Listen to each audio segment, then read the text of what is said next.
नमस्कार ओंकार जी, बहुत बहुत स्वागत है आपका। नमस्कार अंजू जी।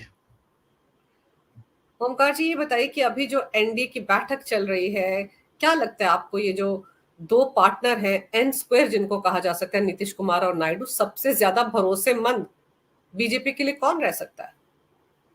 नहीं, वो बैठक में गए हैं, भाग ले रहे हैं, उनके बयान भी आ चुके हैं।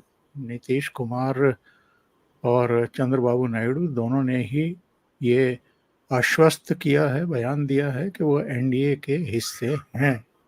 नीतीश बाबू की तरफ से केसी त्यागी का बयान एक दिन पहले ही आ गया था। उन्होंने कहा था कि नीतीश जी दिल्ली आए थे स्वास्थ्य चेकअप के लिए और प्रधानमंत्री से मिल करके गए हैं।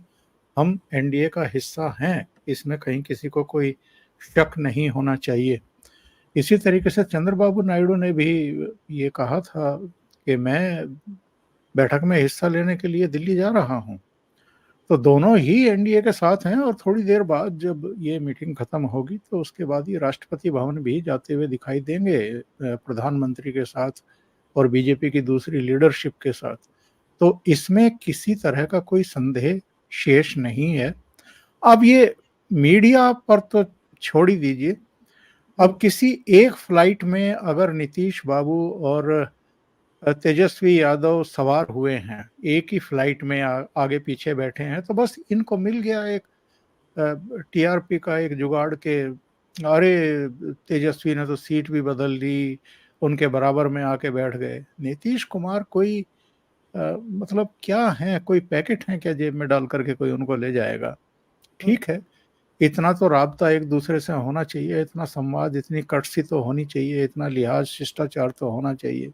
एक ही फ्लाइट में आप आगे पीछे बैठे हैं तो आप किसी से निवेदन करें कि भाई आप थोड़ा पीछे बैठ जाइए, मैं नीतीश जी के साथ बैठता हूँ। तो बैठ करके बातें करने में क्या जा रहा है? कोई चुरा करके ले जाएगा क्या? तो ये इस तरह की चीजें ब्रेकिंग न्यूज के लिए तो ठीक है, लेकिन ऐसा होता नहीं है जैसा मीडिया वाले जो हैं वो तमाम तरह की संभावनाएं तलाश करना शुरू कर देते हैं। जी। पर सर, आपको याद होगा चुनाव के दौरान तेजस्वी यादव ने कहा था कि नतीजे आने के बाद चचा एक बड़ा धमाका करेंगे, कुछ बड़ा कदम उठाएंगे। तो इसीलिए सबको लगता है कि क्या पता नीतीश जी फिर से वापस जाने की सोच ले। तो वो तो बैठक में है प्रधानमंत्री के साथ साथ लोक कल्याण मार्ग पर, क्या धमाका कर दिया उन्होंने?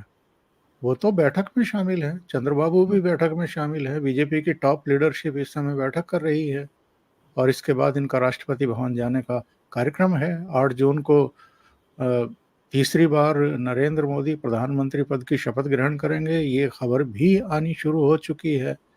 तो उन्होंने क्या ड्रामा कर दिया? कोई ड्रामा नहीं किया। अब यह तेजस्वी या कोई भी कुछ भी बयान दे, उसका कोई मतलब नहीं। सर, नीतीश जी के पुराने ट्रैक रिकॉर्ड को देखते हुए आपका खुद का आंकलन क्या कहता है? वो भरोसे के लिए लायक है अब, या वो मंच से कह चुके हैं मैं कहीं नहीं जाऊंगा पीएम मोदी के सामने, तो उन पर अब पूरी तरह से भरोसा किया जा सकता है? नहीं, मैं ये कह रहा हूं कि नीतीश के 12 एमपी आप निकाल भी दें तो भी नरेंद्र मोदी की सरकार तो बन रही है। 272 ही चाहिए ना। तो अगर आप 292 में से 12 निकाल दें तो 280 तो उनके पास फिर भी हैं। तो सरकार तो बन रही है। तो नीतीश के जाने से क्या हो जाएगा? और क्या 12 एमपी आने से इंडी अलायंस की सरकार बन रही है? नहीं बन रही है। तो इन चर्चाओं का कोई मतलब है नहीं। और जो बार्गेनिंग होती है हर पार्टी की, उसके हिसाब से तो इस बार बीजेपी को बहुत कुछ एडजस्ट करना पड़ेगा, क्योंकि और भी बहुत है। चिराग पासवान की पार्टी है, जीतन राम मांझी है, उधर आप देखिए शिंदे गुट है, एनसीपी के भी एक है। तो इन सबको तो एडजस्ट करना पड़ेगा बहुत अच्छे तरीके से बीजेपी को इस बार। देखिए, कांग्रेस और भारतीय जनता पार्टी, इनकी वर्किंग में जमीन आसमान का अंतर है। जब मनमोहन सिंह 2004 में प्रधानमंत्री बने थे तो बहुत सारे दूसरे घटक दलों को मिला करके एक यूपीए बनाया गया था। यूपीए में बहुत सारे ऐसे लोग थे जो बाद में भ्रष्टाचारी साबित हुए। उन्होंने अपने मनपसंद मंत्रालय के लिए दबाव बनाया था और वो उनको मिल भी गए थे। उन्होंने उन मंत्रालयों में क्या गुल खिलाए थे और उसी बदनामी के चलते फिर 2014 में कांग्रेस की इतनी बुरी गत हुई थी कि 44 सीटों पर सिमट गई थी। तो भारतीय जनता पार्टी एक तो किसी को भ्रष्टाचार करने की अनुमति नहीं देगी।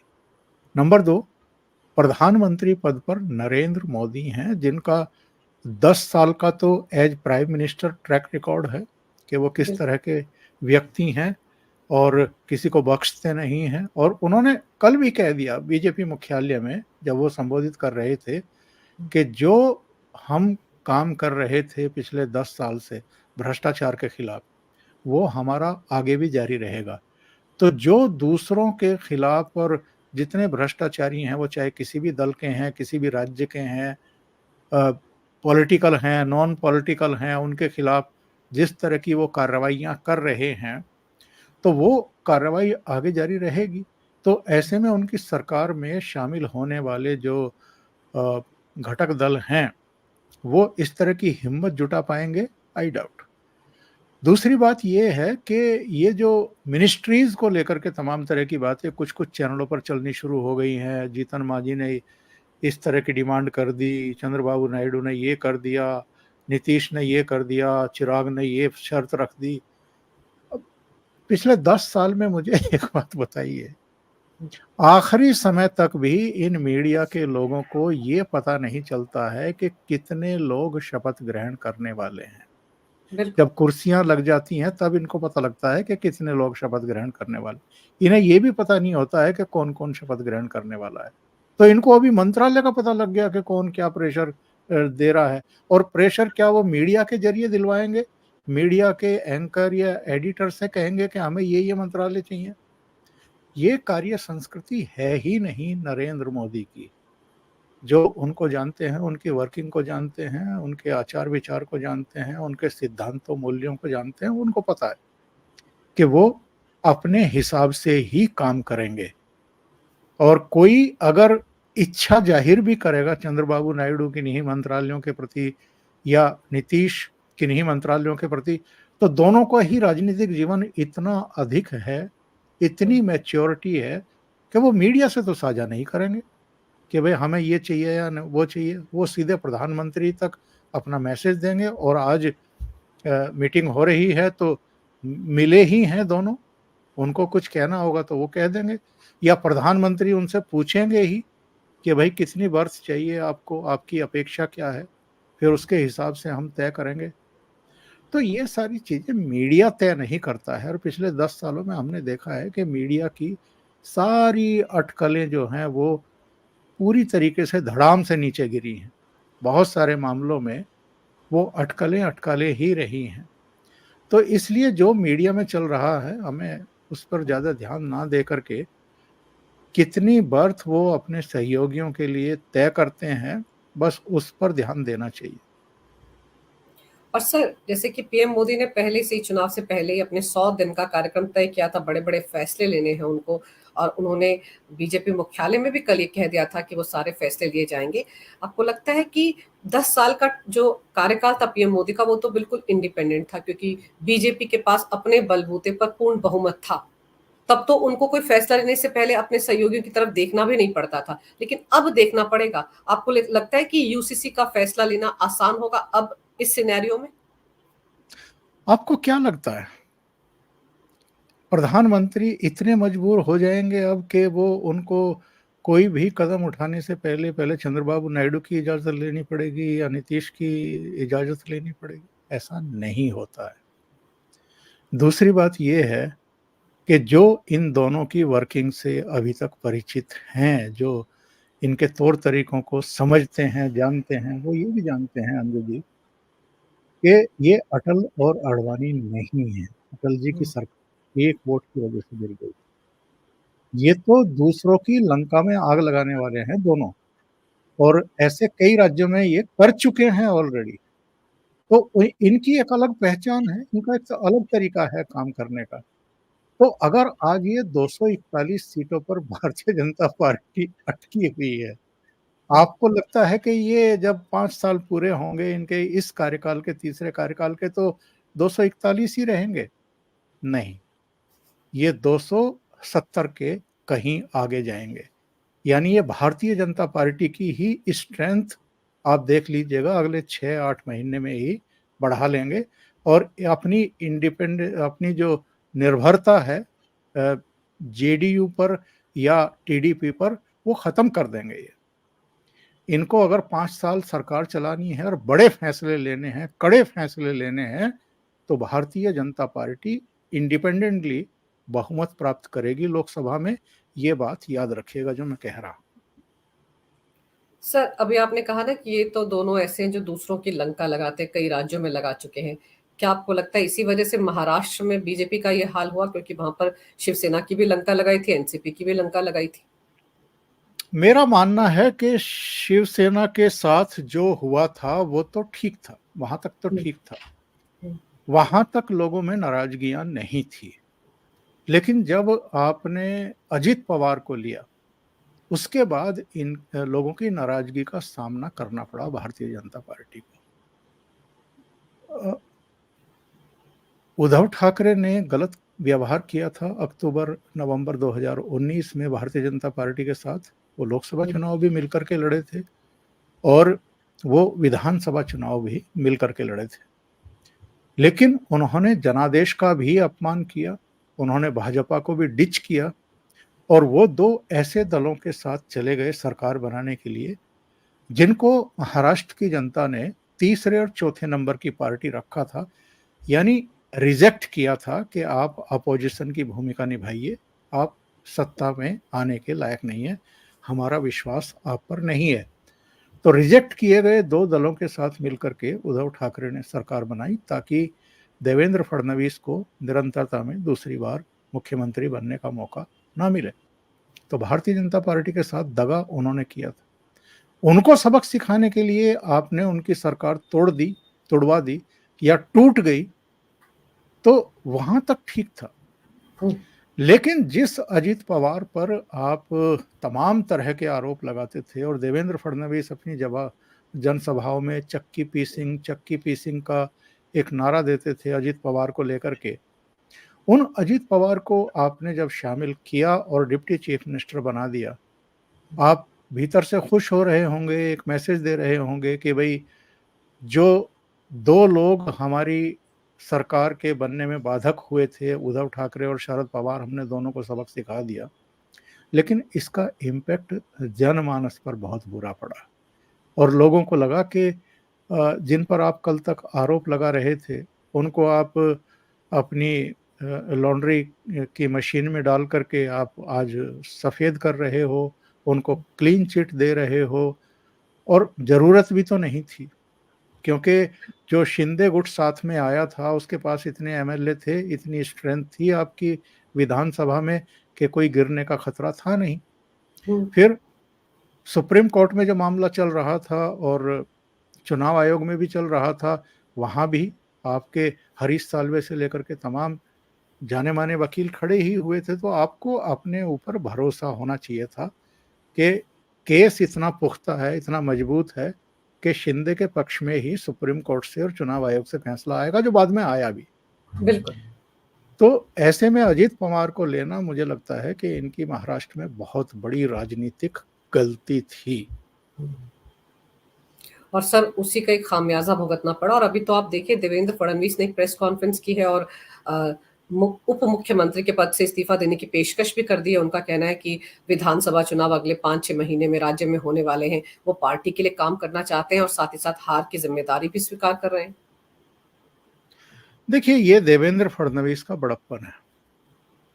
देवेंद्र फडणवीस ने जब ये उद्धव ठाकरे की सरकार गिरी और एकनाथ शिंदे के नेतृत्व में 40 एमएलए और 18 में से 13 एमपी आए, तब भी अनिच्छा जाहिर की थी जब उनको ये बताया गया कि भाई चीफ मिनिस्टर एकनाथ शिंदे को बनाएंगे, तो वो बहुत इच्छुक नहीं थे इसके कि वो डिप्टी चीफ मिनिस्टर का पद लें। और चूंकि ऊपर से कहा गया, जेपी नड्डा का फ़ोन पहुंच गया कि नहीं नहीं, ये तय हुआ है कि आप सरकार के भीतर ही रहेंगे, सरकार के बाहर ना रहें, सरकार के भीतर रह करके आप चीज़ों को नियंत्रित कर पाएंगे, वरना बहुत सारी चीज़ें अनियंत्रित होने के खतरे हैं। तो इसके बावजूद के 5 साल वो एक सफल चीफ मिनिस्टर रहे, लोकप्रिय चीफ मिनिस्टर रहे। उन्होंने डिप्टी चीफ मिनिस्टर का पद स्वीकार किया, लेकिन कोई आदमी किसी अखबार में संपादक हो, किसी चैनल में संपादक हो, और उसके बाद उसको कहा जाए कि आप समाचार संपादक बन जाइए या जो है डिप्टी एडिटर जाइए। बन जाइए, तो उसके लिए बहुत अपमानजनक स्थितियां होती हैं। वो फिर उस संस्थान में काम भी नहीं करना चाहता। लेकिन चूंकि एक अनुशासित सिपाही की तरह बहुत ही विनम्रता के साथ उन्होंने वो स्वीकार कर लिया। और अभी भी जो उनकी प्रेस कॉन्फ्रेंस है, जो उनके बयान है, मैं इसको भारतीय जनता पार्टी के भविष्य में होने वाले घटनाक्रम के लिए सही कदम मानता हूँ, क्योंकि इससे पब्लिक में एक मैसेज जाता है। जब आप कोई पोस्चरिंग लेते हैं, जब कोई बयान आप देते हैं इस तरह का कि भाई कम से कम ये एक ऐसा आदमी है जो पद के लिए तो कम से कम लालायित नहीं है, परेशान नहीं है, या चिपके नहीं रहना चाहता है। अगर डिप्टी चीफ मिनिस्टर है तो वो उससे चिपके नहीं रहना चाहता है। अगर कहीं विफलता मिली है तो उसकी जिम्मेदारी भी ले रहा है। ऐसा नहीं है कि कारण तलाशने में लग गया है कि इसके सिर पर ठीकरा फोड़ दो, उसके सिर पर ठीकरा फोड़ दो, और ये शो करो कि नहीं नहीं हमने तो बिल्कुल सही ही किया है, बाकी सबकी गलती है। तो वो अगर इंजन के रूप में वहां पर थे तो वो ऑन कर रहे हैं कि भाई हमारी गलती है, हम जिम्मेदारी ले रहे हैं। जो भी यहाँ पर सेटबैक लगा है बीजेपी नेतृत्व को या नरेंद्र मोदी की जो अपेक्षाएं थी 48 सदस्यीय महाराष्ट्र को लेकर के, तो रणनीति अगर बनी है तो सबकी साझा ही बनी है। कई कई बार वो दिल्ली गए हैं, वो भी एकनाथ शिंदे भी, अजित पवार भी, अमित शाह के यहाँ मीटिंगें हुई हैं, लंबी लंबी मीटिंगें हुई हैं, रणनीतियां बनी हैं। तो बजाय इसके कि ऑकवर्ड सिचुएशन अमित शाह के लिए पेश की जाए, उन्होंने खुद से जिम्मेदारी ली है, और ये इनका बड़प्पन है। सर, और दूसरी तरफ आप देखो कि सबसे जब बड़े खिलाड़ी तो महाराष्ट्र में उद्धव ठाकरे ही निकले हैं। आप देखिए उन्होंने तो कितनी सीटें जीती हैं, और ऐसा लगता है कि लोगों ने असली शिवसेना उन्हीं को माना। नहीं, वोट देखिए, वहां वो 3 पार्टियां मिल करके लड़ रही थी।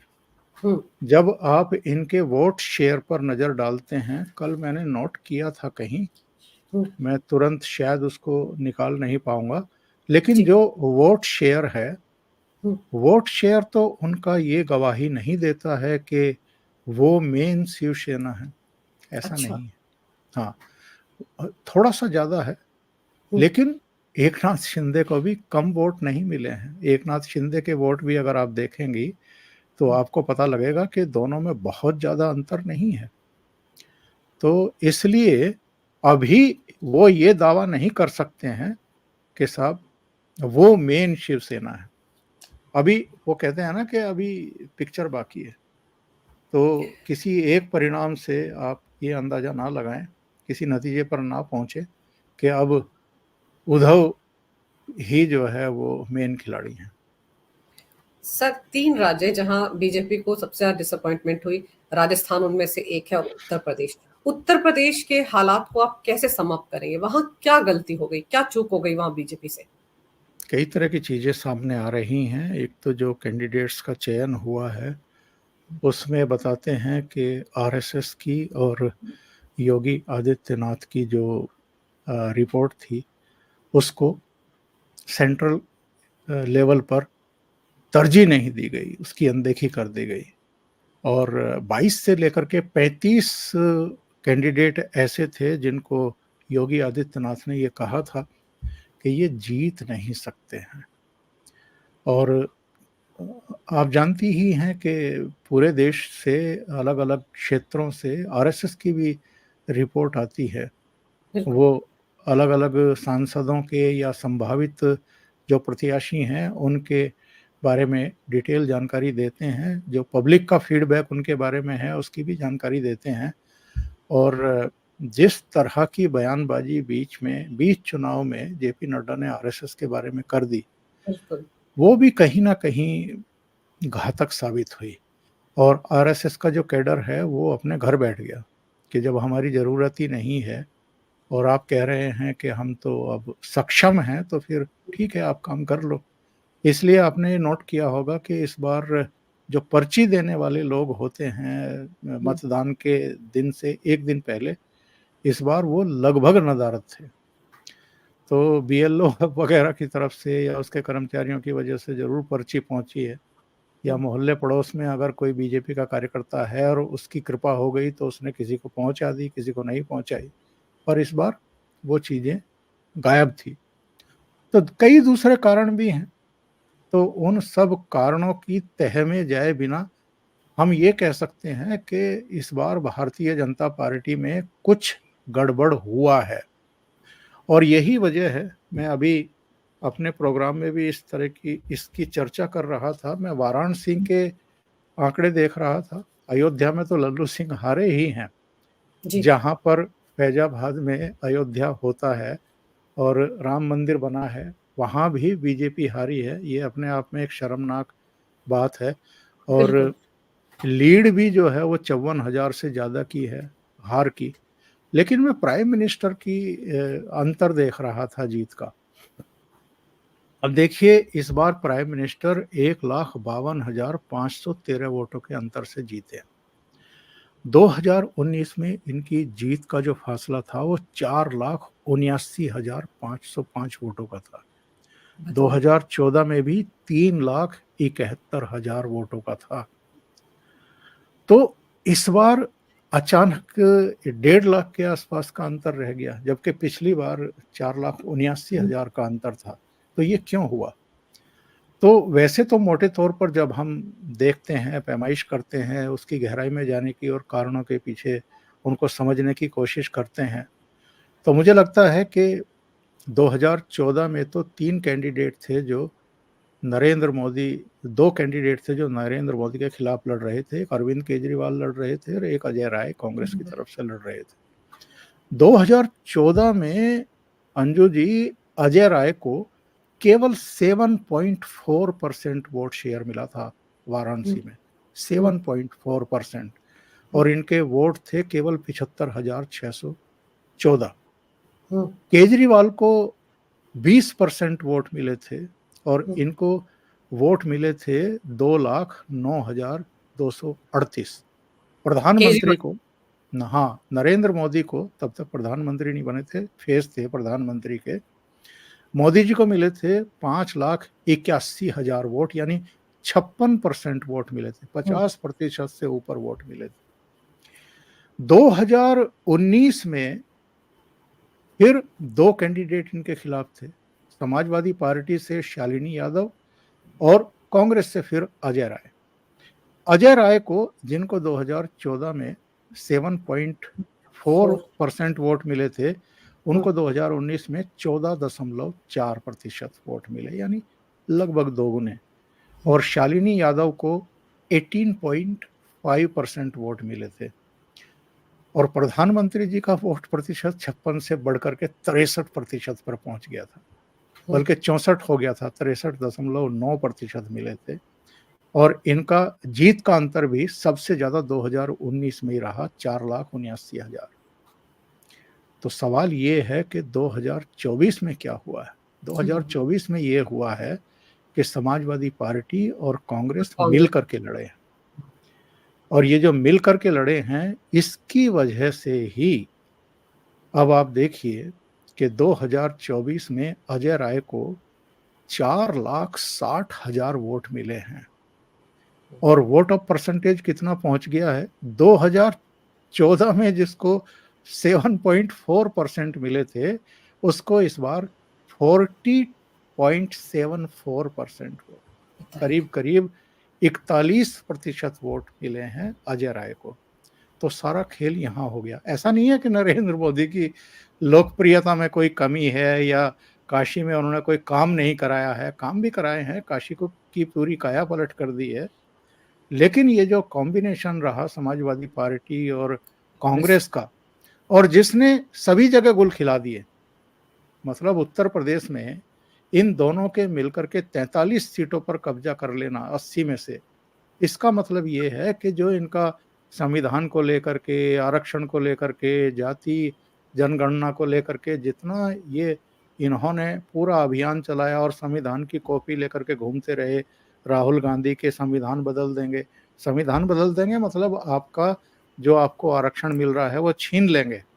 इस तरह की जो उन्होंने ये सब एक दुष्प्रचार किया और झूठ बोला, वो चल गया।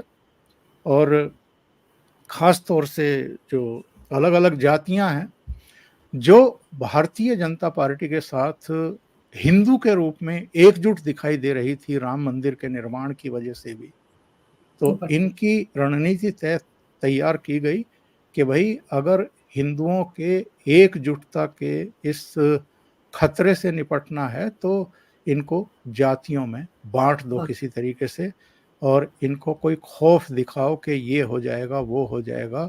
और ये तो अगर 400 सीटें मांग रहे हैं इसका मतलब ये है कि ये तो संविधान बदलेंगे, और संविधान बदलेंगे तो आपका आरक्षण भी छीनेंगे, आपका ये भी छीन लेंगे, आपका वो भी छीन लेंगे। तो इसका जो ये जो दुष्प्रचार और झूठ बोला गया, इसकी काट समय रहते भारतीय जनता पार्टी का नेतृत्व नहीं कर पाया। 2 चरण के मतदान हो गए थे तब इनको इसकी गंभीरता का एहसास होना शुरू हुआ, तब तक देर हो चुकी थी। सर, जैसे कि देवेंद्र फडणवीस जिम्मेदारी ले रहे हैं, आपको लगता है कि आगे चलकर या निकट भविष्य में हमको यूपी में भी कुछ ऐसा देखने को मिल सकता है? नहीं, उत्तर प्रदेश में किसकी गलती है? ऐसा तो है नहीं। 200 से ज्यादा सभाएं की हैं योगी आदित्यनाथ ने। योगी आदित्यनाथ ने तो बहुत परिश्रम किया, केवल उत्तर प्रदेश में नहीं बल्कि उत्तर प्रदेश के बाहर जहां जहां उनकी डिमांड थी, वो हिमाचल भी गए, वो पंजाब भी गए, वो महाराष्ट्र भी गए, वो हैदराबाद भी गए, वो जिन जिन राज्यों में उनको बुलाया गया वो गए हैं। तो क्या योगी आदित्यनाथ से कहेंगे कि आप अपनी जिम्मेदारी लीजिए कि आपने गलती कर दी? नहीं, गलती टॉप लेवल पर हुई। जब अरविंद केजरीवाल जेल से बाहर आए तो उन्होंने जो झूठ फैलाया कि योगी आदित्यनाथ को अगले 2 महीने में हटा दिया जाएगा, अगर उसी समय खंडन हो जाता अमित शाह के या नरेंद्र मोदी के स्तर पर कि ये बकवास है, योगी आदित्यनाथ जो हैं वो हमारे एसेट हैं, हमारा गौरव हैं, और उत्तर प्रदेश में उन्होंने बेहतरीन काम करके दिखाया है, बल्कि उनके मॉडल पर तो दूसरे राज्य और कई देश भी काम कर रहे हैं, तो वहीं वो चीज़ें खत्म हो जाती। इसका खंडन दूसरे तरीके से रैलियों में योगी आदित्यनाथ की वर्किंग की तारीफ करके बाद की रैलियों में नरेंद्र मोदी ने उसकी काट करने की कोशिश की, लेकिन अगेन मैं कहूंगा कि उसमें भी देरी हो गई थी, तो इसका नुकसान भी भारतीय जनता पार्टी को उठाना पड़ा। सर, और साथ ही साथ राजस्थान में आपको लगता है वसुंधरा राजे ने कहीं ना कहीं डेंट मारा है? उनकी भी तो नाराजगी थी केंद्रीय नेतृत्व से। वो तो एक फैक्टर है, लेकिन जो बड़ा फैक्टर ओवरऑल हमें देखने को मिल रहा है वो है अग्निवीर योजना। राजस्थान में भी जिन जिन क्षेत्रों में सेना में भर्ती होने के लिए नौजवान जाते हैं उन क्षेत्रों में ज़्यादा नुकसान हुआ है। हरियाणा में भी अगर 5 सीटें भारतीय जनता पार्टी से छीनी हैं और पश्चिमी उत्तर प्रदेश में भी अगर डेंट आपको देखने को मिल रहा है तो वो अग्निवीर योजना की वजह से है। मुझे लगता है कि मोदी सरकार को शपथ ग्रहण करने के बाद अपनी इस योजना पर पुनर्विचार करना चाहिए, करना पड़ेगा, क्योंकि इसका अंदर ही अंदर काफ़ी विरोध है जिसको ये लोग समझने में पूरी तरीके से नाकाम रहे हैं। सर, हम 3-4 राज्यों में तो झटके जो बीजेपी को लगे उस पर तो डिस्कस करें, लेकिन आप देखिए उड़ीसा में बीजेपी की पहली बार सरकार बनने जा रही है, और केरल में भी आप देखिए 1 सीट बीजेपी को मिल गई। मतलब अगर हमें लगे कि लोग हिंदुत्व के खिलाफ हो गए थे या राम मंदिर की लहर नहीं थी तो ये गलत होगा। अगर आप बीजेपी का ही देख लीजिए, 2014 में अगर बीजेपी के पास 282 सीटें थी, 2019 में 303 थी, तो इस बार 241 तो आई है। लोगों ने तो नहीं नकारा, वरना जैसे कांग्रेस का हाल हुआ था 2004 में, उनके पास कितनी थी, 2009 में उनके पास कितनी थी, और फिर 2014 में उनकी कितनी दुर्गति हुई थी, 44 पर पहुंच गए थे वो। तो वैसा तो बीजेपी के साथ नहीं हुआ, कहीं ना कहीं चूक हुई है और उसी का फायदा इंडी गठबंधन को मिला है, इसीलिए राहुल कूद फांद कर रहे हैं। हालांकि अगर राहुल गांधी देखिए तो कितनी मेहनत की उन्होंने, कितनी रैलियां की थी, कुछ भी नहीं किया। उनको तो बीजेपी की नीतियों का जो खामियाजा रहा उसी का फायदा हो गया। उड़ीसा में केवल राज्य की सरकार ही नहीं बन रही है, बल्कि वहां से 21 में से 19 लोकसभा सीटें भी जीती हैं। लैंडस्लाइड विक्ट्री है। और एक और स्टेट को हमें नहीं भूलना चाहिए, अरुणाचल प्रदेश में निरंतरता में फिर से सरकार बन रही है। आंध्र प्रदेश में भी उसकी 8 सीटें आई हैं विधानसभा में और 3 लोकसभा। तो ये कहना पड़ेगा कि भारतीय जनता पार्टी, और इधर भी देख लीजिए, दिल्ली की 7 सीटें, तो मध्य प्रदेश की सभी 29 सीटें, छत्तीसगढ़ में 11 में से 10 सीटें, झारखंड में 8 सीटें, हिमाचल की सारी सीटें, उत्तराखंड की सारी सीटें।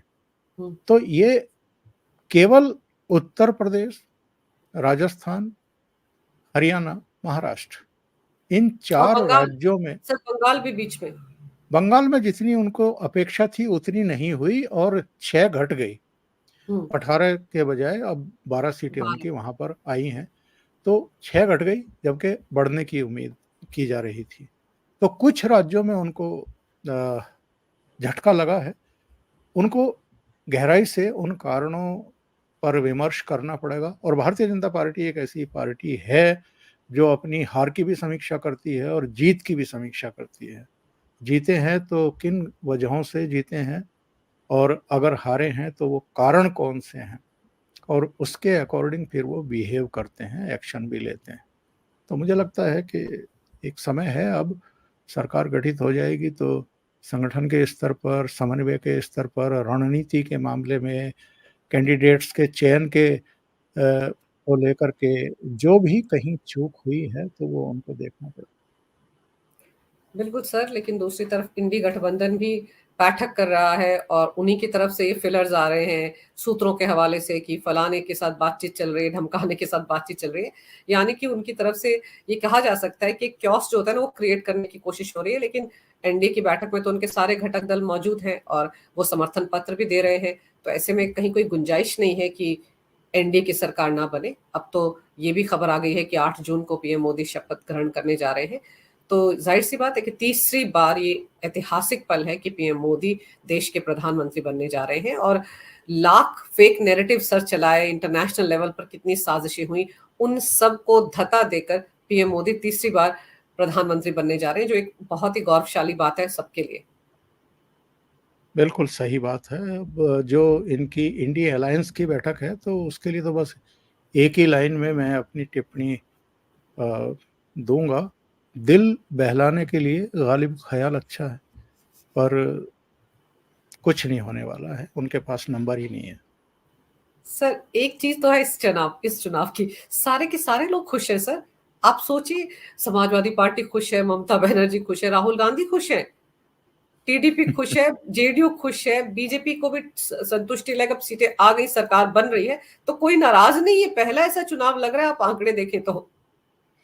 ये बेशर्मी का एक अलग स्तर है, क्योंकि आप 2014 में 44 सीटों पर सिमट गए, 2019 में 52 सीटों पर सिमट गए, 2024 में 99 सीटों पर, यानी 3 फिगर में भी आप नहीं आए और आप विक्ट्री साइन दिखा रहे हैं। मतलब 3 बार इस देश ने आपको रिजेक्ट किया है और आप मुस्कुरा करके विक्ट्री साइन दिखा रहे हैं। इससे ज्यादा बेशर्मीपूर्ण हरकत कोई हो भी नहीं सकती। बिल्कुल सही कहा आपने सर। लेकिन चलिए, राजनीति अब देखते हैं आगे क्या क्या होता है। लेकिन ये जरूर है कि तीसरी बार पीएम मोदी जब प्रधानमंत्री बनेंगे तो 100 दिन के अंदर उन्होंने जो अपना एक प्लान बना रखा है, कौन कौन से बड़े फैसले लेने, वो तो वो जरूर लेंगे। आपने सर समय निकाला इस विषय पर चर्चा करने के लिए, आपका बहुत बहुत धन्यवाद। जी, नमस्कार। नमस्कार।